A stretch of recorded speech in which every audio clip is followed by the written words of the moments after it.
मगरबी बंगाल के कोलकाता आलिया यूनिवर्सिटी के तलबा ने बरोज़ जुम्मा को मरकजी हुकूमत की जानिब से लाए गए वक्फ कानून के खिलाफ सड़कों पर उतरकर अपने गम और गुस्से का इजहार किया।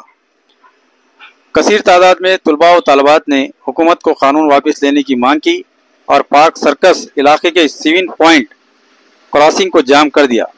इस मुजाहरे में यूनिवर्सिटी के लड़के और लड़कियों दोनों शामिल थे। इन्होंने केंद्र सरकार के खिलाफ नारेबाजी की।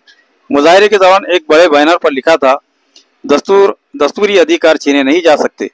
मुजाहिरीन ने इस दौरान तिरंगा भी लहराया।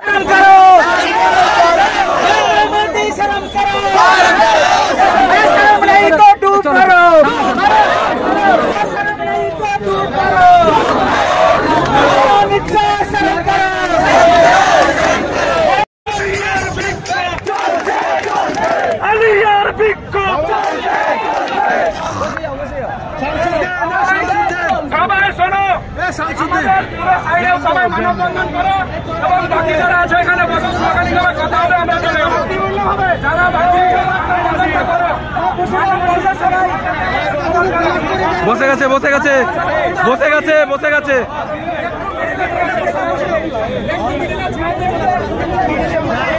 नांदेड़ की सियासी, समाजी, माशी और अवामी खबरों के साथ इश्तिहारात के लिए हमसे राब्ता करें।